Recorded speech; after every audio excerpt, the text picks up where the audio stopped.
Good afternoon, everyone. Thank you so much for joining us for Visioning Onward, Appreciative Inquiry. We're going to explain to you a new offering that we have that's going to be a really practical approach to helping you build a school community that's going to not only expand compassion, but also help you offer greater student and community engagement.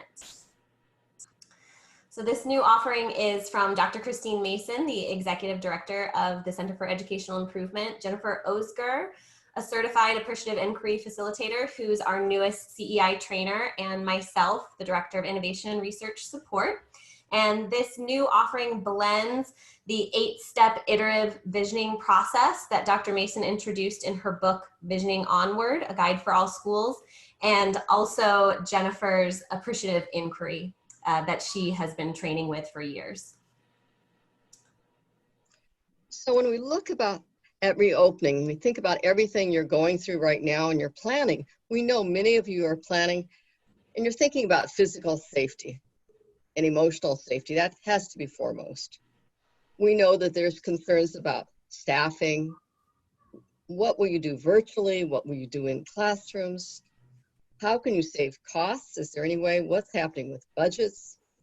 Do you have any community organizations or others who are helping to support what you have planned?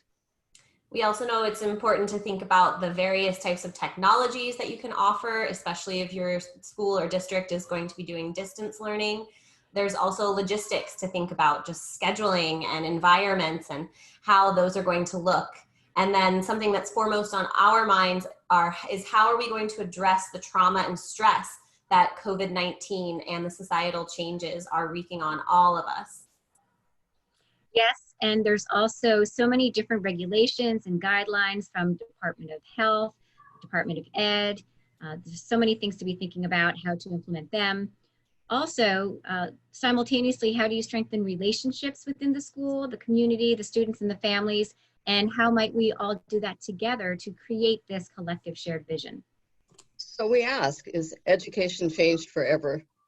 And most people we're listening to are saying yes, just like society has changed forever.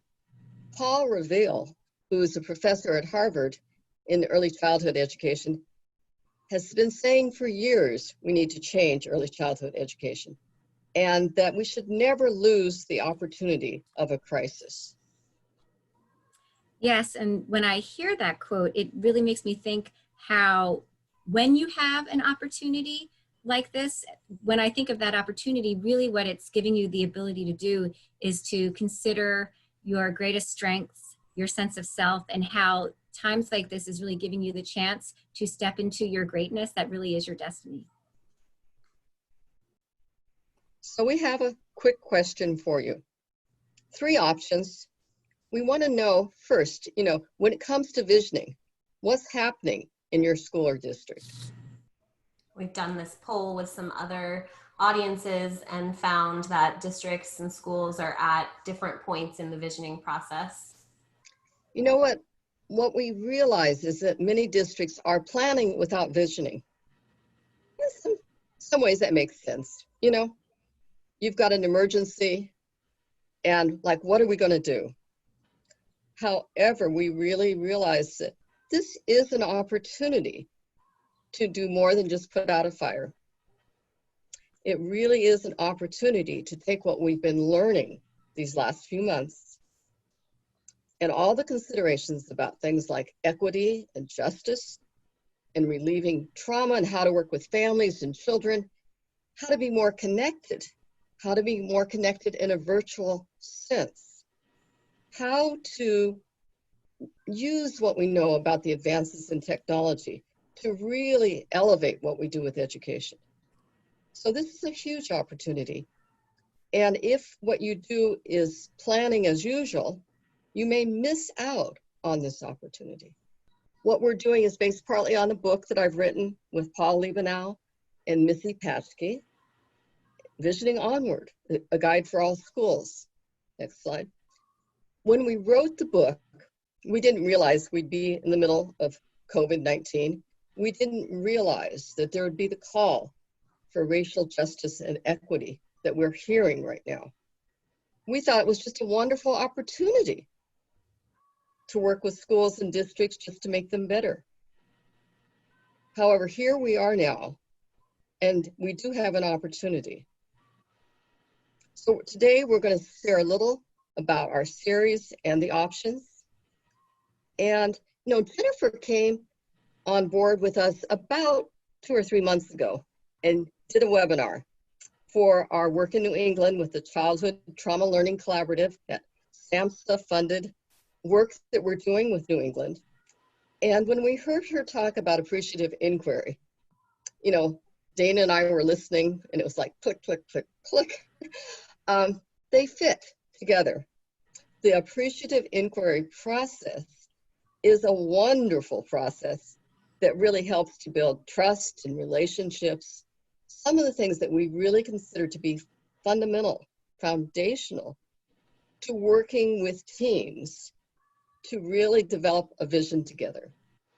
So here's our process, 8 steps. And one of the options is to really work with us through all of the 8 steps. It'll take a little time to do this. However, we have options where we can help you just get started. We can help you get started, and then you can take things back home, and we can provide technical assistance to leaders. So today we're going to help you get some sense of what option A, B, or C would look like. So when we offer all of these options, we're going to be thinking about lots of different things as we guide you through the visioning process.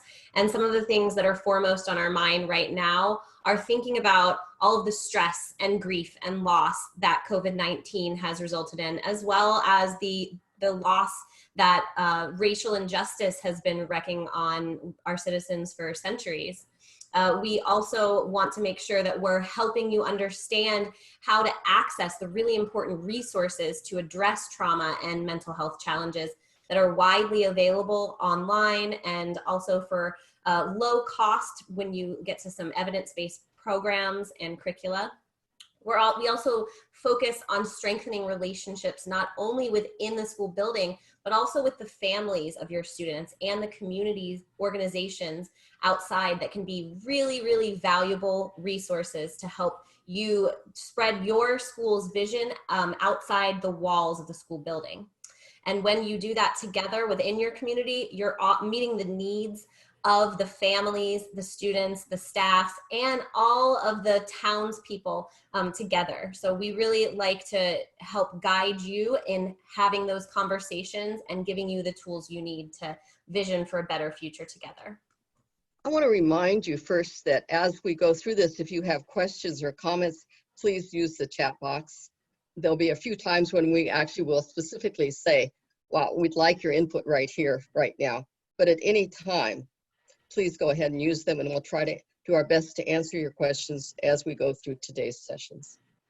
So part of our visioning experience is looking at exemplars. What's going well? Where can we turn to get ideas about what we could be doing? You know, what we realized when we began to work with groups the last few months is that it's really hard, right in the middle of all this stress, with the sheltering in place, schools closed. It's really hard to just say, oh, what can we do to make life better? You know, there's such a hesitancy to just put on the rose-colored glasses and proceed. However, we found a strategy that seems to work. And it's looking at macro and micro elements. The macro elements take us out of our houses and our communities and looks at global issues. The quote we have here, or the reference here, of two competing visions comes from Muhammad Yunus, who is a Nobel Peace Prize winner. And he's the one who came up with the concept of microbanking and microloans that were used in Bangladesh and India.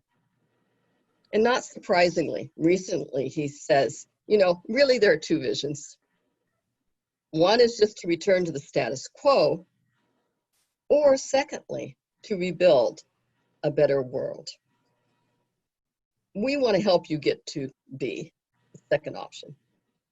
And while you're thinking about that macro world, you also need to keep in mind those micro elements too. Those small things that we mentioned earlier that you're going to need to be thinking about as you return to school. What kind of technology can you use? Is there new technology that you didn't know about before that might have really enhanced the distance learning that you could incorporate into school when you do go back to the building? Some of that technology includes virtual reality. There are a lot of really great options right now for learning using virtual reality, including some science experiments that have been really popular. And there's also this sense of connectedness and what that looks like now when we have to implement some of these physical safety measures. How can we still stay connected virtually? A lot of schools are looking at their pedagogy and curriculum and thinking about higher order thinking and where there are opportunities to engage students in that practice so that they can build those really essential problem solving skills. Another consideration is special education. We know that COVID-19 has really disrupted the special education offerings that schools have had. And how can we reimagine what special education looks like, whether we're in the school building or doing distance learning? All of these and more are really important micro elements to think about and look to examples of schools that are really finding success in these practices. So as you think about your vision, start with the status quo, look at what's going on, and think about everything that's happening right now in your community and in the world. Things related to COVID, things related to the search right now for racial justice and equity. And we can help you with all of that. We have additional team members who have some specialization who can come on board depending upon what your unique needs are. But we start with where you are and then vision out, thinking about the ideal. You know, in the best possible worlds, what could happen?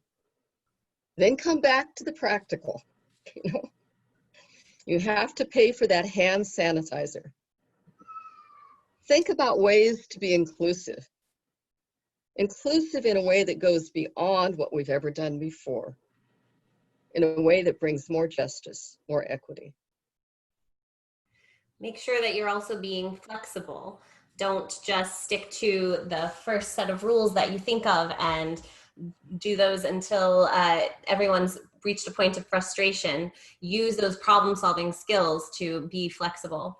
Be exploratory. That looking at the research exemplars is a great way to explore other options and see what best practices are already out there.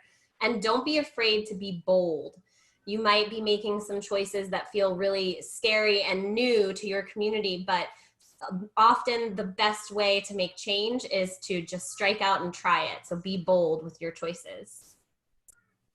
And then lastly, as you are thinking as an educational leader, where you would like to take your district and making decisions as you move forward, to also be thinking about the others who are going to be impacted and really position yourself from a place of empathy as you move forward, to really think of the other people's circumstances and how your decisions might impact others.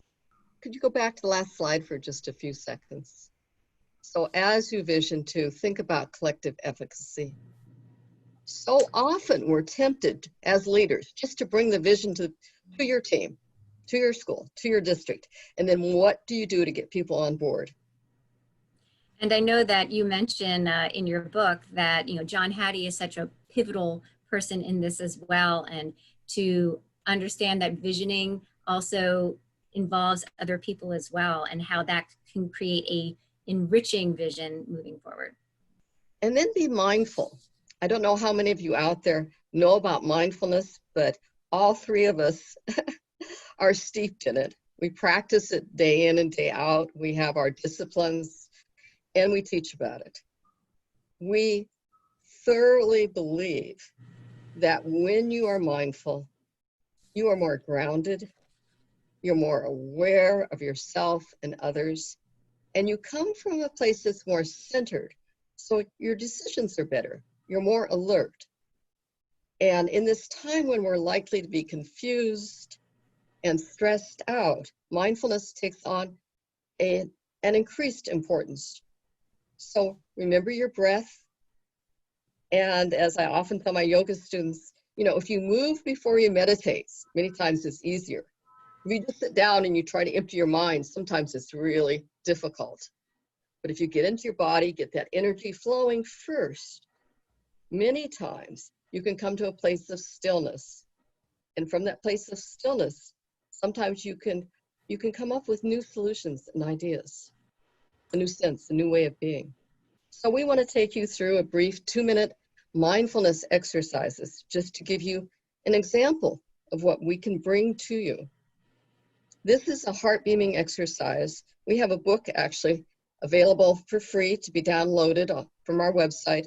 It's a pamphlet, 12 pages or so, on heart beaming. And this exercise is one I think that will help you better understand what it means to be in your body. So if you can begin, you can put your hands over your heart. If you're comfortable, close your eyes. Take a couple deep breaths. Be aware of the rise and the fall of your belly. Be aware of the feelings in your chest and your heart, the warmth that is there. Now imagine people around the world, adults and children, sitting with their hands over their hearts, breathing consciously and deeply. Come back to your own heart and feel the love, the warmth, the sense of fullness. And imagine a string of energy, a chain of energy coming from your heart to another and another, and being sent around the globe. And as you take a deep breath, imagine that energy coming right back to you, to your heart. Then inhale and exhale. And you can take your hands from your heart and open your eyes. So there's one example of being more in your body, more centered. And what I would like to do at this time is to also give you a little taste of appreciative inquiry directly following mindfulness, so you can see how well they combine.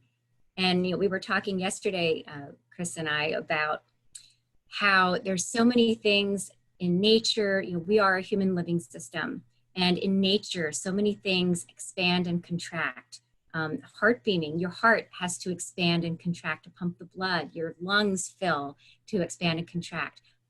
Giving forth life, giving childbirth, this expansion, contraction, and the sea. So it ripples onward and outward. And so when you focus and center yourself on your mindfulness, you focus inward, and so you have that contraction.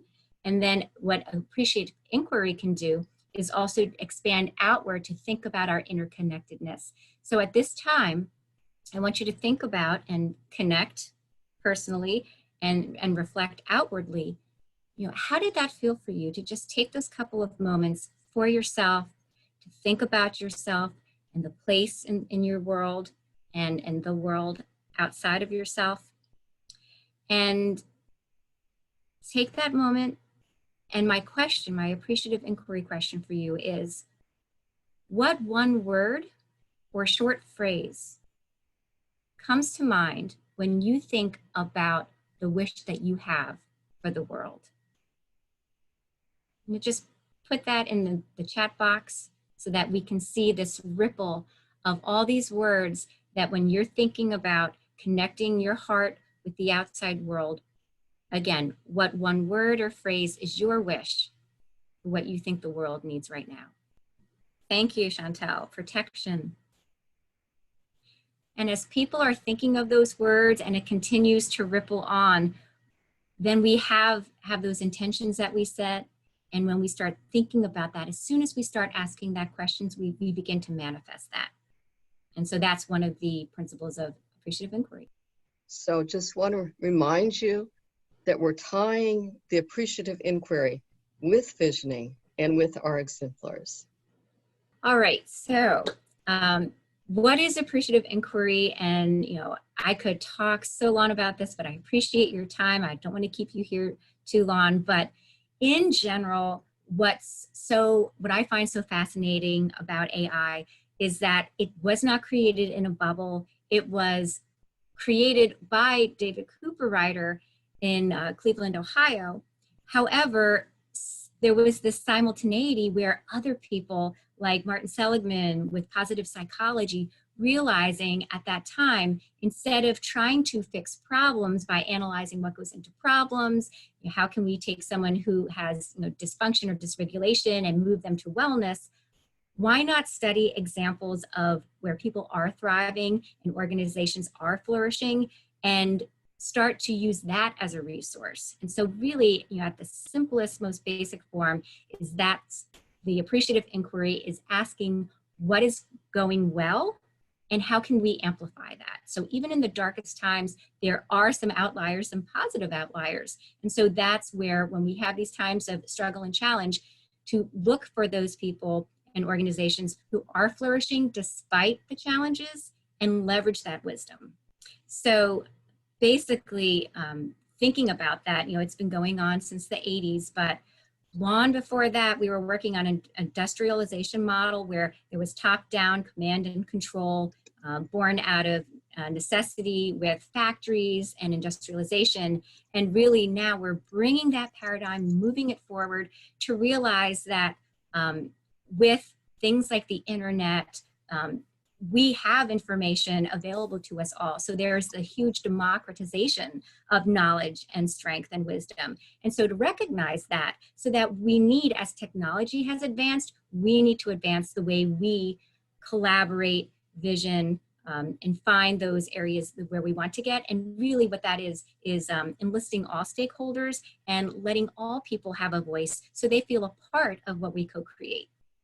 And a very applicable quote that I think can really illustrate that and make you feel what I feel when I know about appreciative inquiry is, when you're thinking about wanting to build a ship, rather than start to delegate orders and have this person cut down this tree and this person take the bark off, there's another way to do that. And it's to inspire that vision of where we're going. So if you want to build a ship, get them excited about where they're going to be traveling with the ocean. And so I think educators realize that with best teaching practices, but that also applies to adults as well who are making the decisions. And I think that's where we are right now in this time. So there are 5 principles, and I'm not going to go through the whole thing because if you want to have a real deep dive on the theories behind appreciative inquiry and the why behind it is so fascinating, we can get into that with some of the things that we have available to you. But poetic and the constructivist are 2 of them, and you can read the slides, so I won't repeat that. But the ones that I find particularly interesting for where we are in the world right now is the simultaneity principle and the anticipatory principle. Not so easy to say, but really pretty easy to understand when you think about it. As soon as you start to ask a question, that's when people turn to a position of inquiry with curiosity, with wonder, with play. And the way you ask that question is, if you think about the future, then you move from a position of anxiety and dread to, well, what might it look like in the future? Let's just imagine together where we're going. And then that really brings about an interesting perspective, and it can totally flip. So right now, what I'd like to do is give you an example of the power of those appreciative inquiry questions. So if you just think for a moment about you and your position and your role in education. Some of you might be principals, superintendents, a thought leader in your school. However you identify as a leader in education, because anyone can be a leader, right? Think about your strengths. What do you have that you feel is your superpower that you can feel? We were talking about the word bold. Be bold, claim that. What do you feel that you do really, really well? Celebrate that for a moment. And how do you see that sustaining education as we move forward. There's going to be a lot of decisions to be made between now and opening up school. So think about your superpower. What do you think is the one thing that you really can leverage? And I'd like you to put that in the chat box. So it could be, go ahead. Oh, I was going to say, let's go ahead and move on it, and we'll just kind of watch to see what pops up, okay? Did you want to give them one example, Jennifer? So my superpower is creativity. I want to just tie what we're doing today and what we plan to do with you to heart-centered learning. This is the signature work of the Center for Educational Improvement. We've been researching this and promoting this for 6, 7, 8 years, working with leaders in education to make sure that we just don't stop with mindfulness as a self-care exercise. Mindfulness can be so much more. So that whole consciousness, that awareness of self and others, of our emotions, what we're feeling, what others are feeling, what others need, is really the foundation for compassion. And with compassion, we can move on to confidence, that sense that, yes, I can do it. And with practice, we can get to courage, which is what we need a lot of right now. All these build up to compassionate action, and it's done within the sense, within the realm of a heart-centered community. And we've been using the SCATE, which is the School Compassionate Culture Analytical Tool for Educators, a 40-item validated and reliable survey that we used with a pilot study with 814 educators. We've been using this as a tool to guide the visioning process.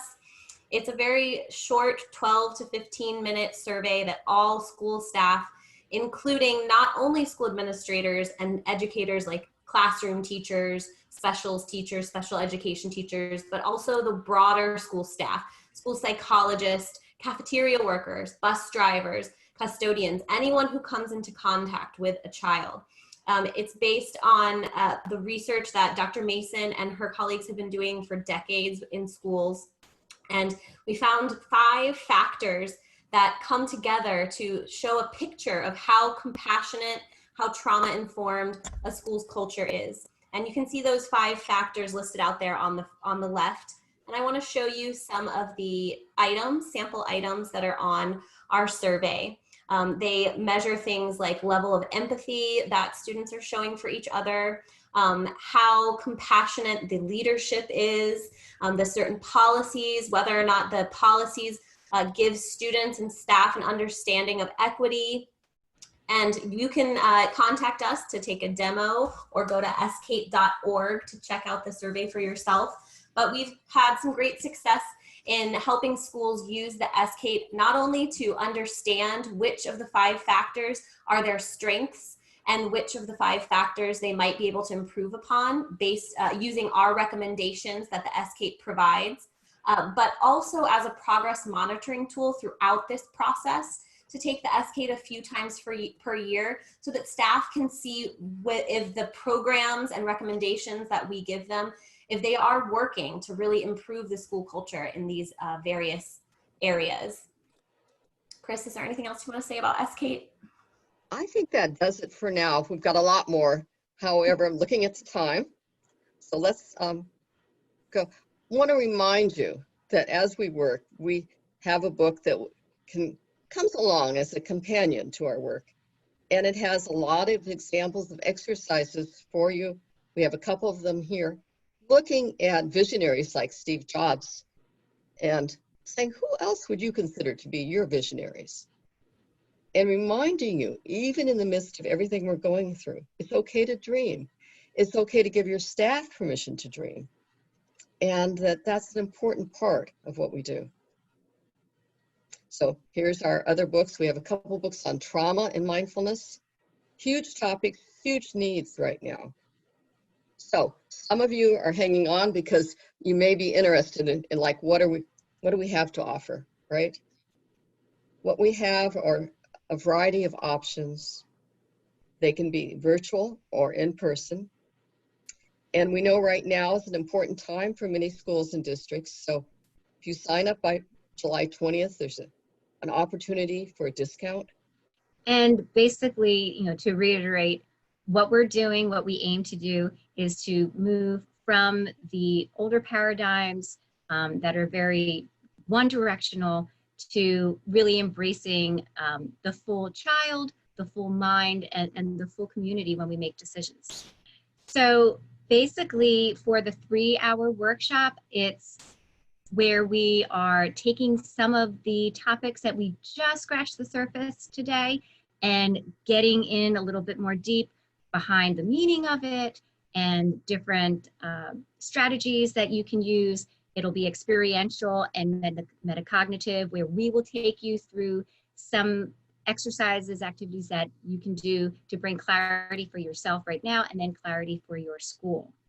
And what we can do too is this, rather than a shorter amount of time, when you have a half day or full day workshop, depending, then we really start bringing you through some of those visioning onward steps. So whereas the webinar is, and that type of online experience is more intellectual about ways to go about it, this is starting to map you through the actual process for what your district is needing at these times. I'd like to say too that workshops are customized. Although we have a frame, we realize that, we want to make sure that we customize whatever we're doing for your school, for your district.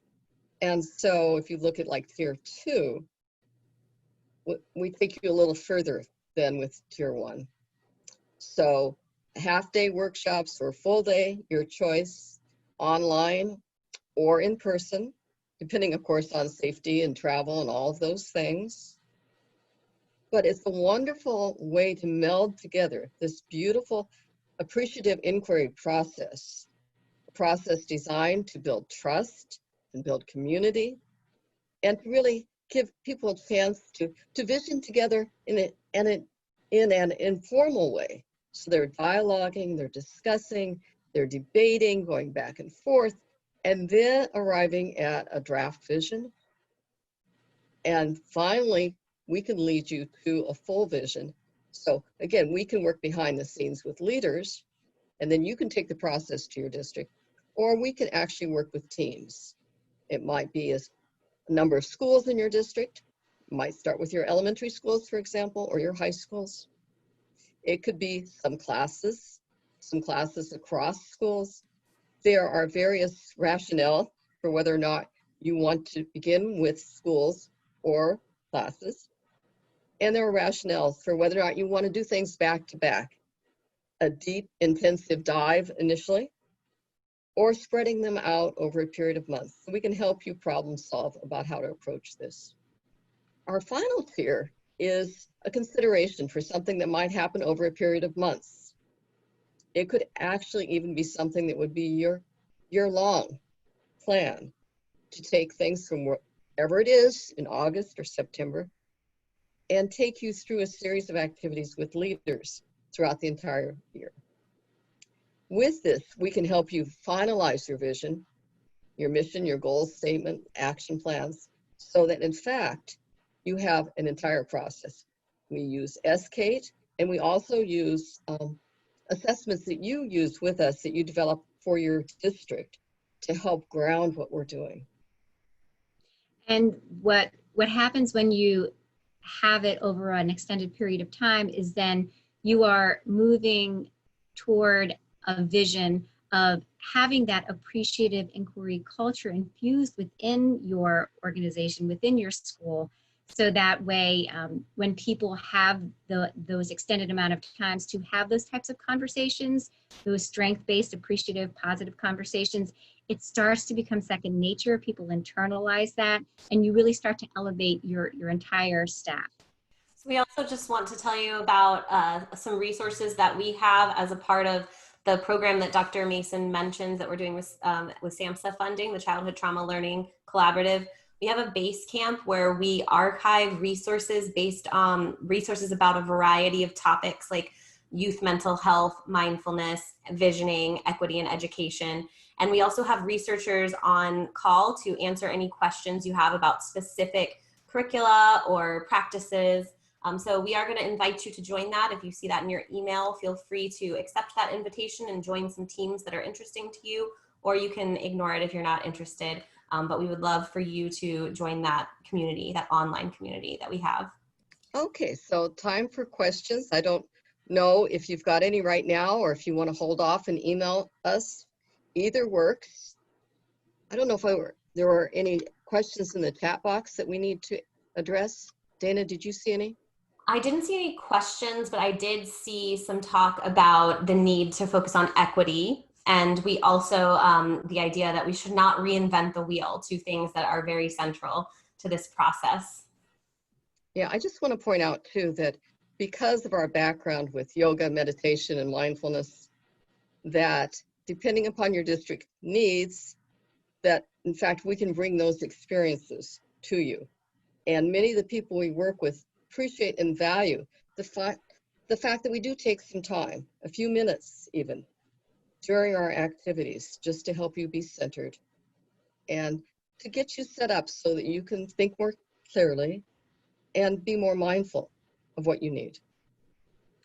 Now, since we still have a great group of people right now, one appreciative inquiry question could be is, after hearing this presentation, if you just want to unmute yourself, and my wondering is, what excites you most? What do you find most inspiring about what we have created that we have been offering you? Because we feel very passionately about this, and we know that you're very passionate as well, otherwise you wouldn't be here. So what do you find, again, inspiring, exciting, energizing about the possibilities of visioning onward through appreciative inquiry? You can just unmute yourself if you feel the calling. And Dana, do you want to scroll forward while we do that? So here's my email address if you have questions or you want to connect with us for a discussion about what you might want.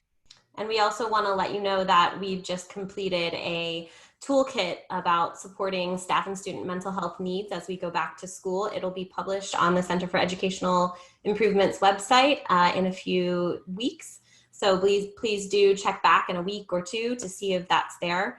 Those are the 7 recommendations we have for everyone, and we will definitely help you think about those as you're developing your vision. So I'm seeing thank yous, and I do understand that sometimes it's good to take time to reflect on what you've just heard and to consider the pros and cons. We will be sending this recording to you so you have a chance to share it with others or to look at it again and think about it. If you have questions, please contact us. But we wish you the best, and we really hope that you have a good week, a good summer, and that in fact you will be in touch. Take care.